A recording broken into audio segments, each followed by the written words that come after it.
When a routine traffic stop turns into a career-defining moment, a police officer's worst assumptions collide with a truth he never saw coming. His target is the man who holds his future in his hands. The sun was starting its descent over the streets of Sacramento, painting the sky with streaks of gold and amber. Nathan Cole was on his way home after a long day at the office. His sedan hummed softly as he adjusted the air conditioning, eager to shake off the day's stress. The radio played faintly in the background, a soothing antidote to the bustling city streets. He approached a yellow light, slowing down just as it turned red. That's when the blue and red lights erupted behind him, accompanied by the sharp blare of a police siren. Nathan glanced in his rearview mirror, his brows furrowing slightly. He pulled over to the side of the road, rolling down his window as a police cruiser parked behind him. Out stepped Officer Mark Sullivan, mid-30s, with a buzz cut and a badge gleaming on his chest. Sullivan adjusted his belt as he swaggered toward Nathan's car, exuding the confidence of someone used to being in control. "License and registration," Sullivan said curtly, his voice flat but laced with a hint of authority. Nathan complied without a word, reaching into his glove compartment for his registration and handing over his driver's license. His movements were deliberate and calm, but he could feel Sullivan's gaze scrutinizing him, as if searching for a reason to dig deeper. "Do you know why I pulled you over?" Sullivan asked, leaning closer to the window. "I'm not entirely sure," Nathan replied evenly, his tone polite but firm. "You didn't come to a full stop at the light," Sullivan said, though there was a flicker of hesitation in his voice. Nathan frowned but nodded slightly. "I see. I thought I slowed down in time, but I understand." Sullivan didn't respond immediately. Instead, he lingered, his eyes narrowing as he studied Nathan more closely. It wasn't just a routine stop anymore, at least not for Sullivan. His posture shifted subtly but noticeably, as if he had already decided this was more than a minor infraction.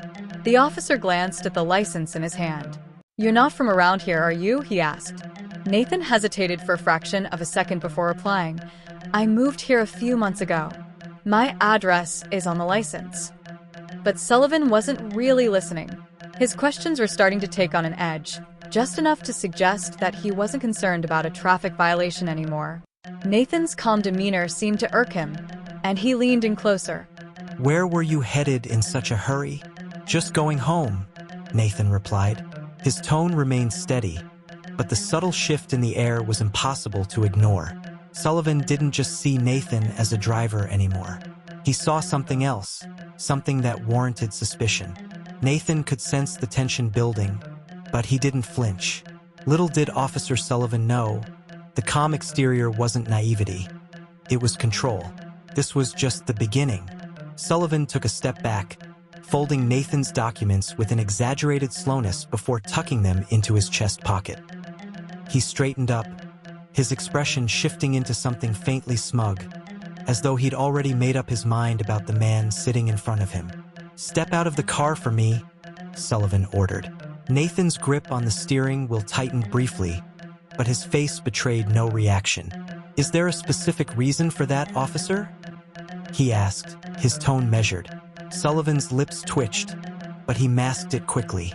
"I asked you to step out of the car. You don't want to make this harder than it has to be." The threat hung in the air, unspoken yet unmistakable. Nathan exhaled slowly and opened the door. As he stepped out, Sullivan's eyes flicked over him, sizing him up. Nathan stood a little taller than the officer, his shoulders broad but his demeanor unthreatening. His tailored suit suggested professionalism. His polished shoes hinted at someone meticulous and careful. Yet none of that seemed to matter. Sullivan gestured toward the front of the car. "Hands where I can see them." Nathan complied, his movements calm and deliberate. "Is there something specific you're looking for?" Officer Sullivan smirked faintly. "Just routine. We've had some incidents around here. You can never be too careful." Nathan turned his head slightly, locking eyes with Sullivan. "Incidents involving men in business suits driving sedans? Or does this have more to do with something else?" The question landed like a punch, and for a moment, Sullivan's composure faltered. He straightened up, his hand drifting toward his belt. More reflex than necessity. "Watch your tone," he said, his voice hardening. "I'm simply asking a question," Nathan replied. There was no defiance in his voice, just a quiet firmness that seemed to unsettle the officer. Sullivan leaned closer, his eyes narrowing. "You seem awfully familiar with how this works. You got something to hide?" Nathan let the silence stretch for a beat before answering. "No, officer. I just believe in being clear about the reasons for an interaction like this. Transparency, you know?" Sullivan scoffed but didn't reply. He stepped back, pacing a small circle in front of the car. Later that afternoon, Nathan sat across from Chief Warren Hayes in a conference room. Hayes, a seasoned veteran with salt and pepper hair and a no-nonsense demeanor, leaned back in his chair, listening intently as Nathan recounted the traffic stop. Nathan nodded, taking the files from her. "Thanks, Samantha. Can you also schedule a meeting with Chief Hayes for this afternoon? There's something I need to discuss with him." Samantha hesitated, sensing the weight in Nathan's tone. "Of course," she said before slipping out of the room.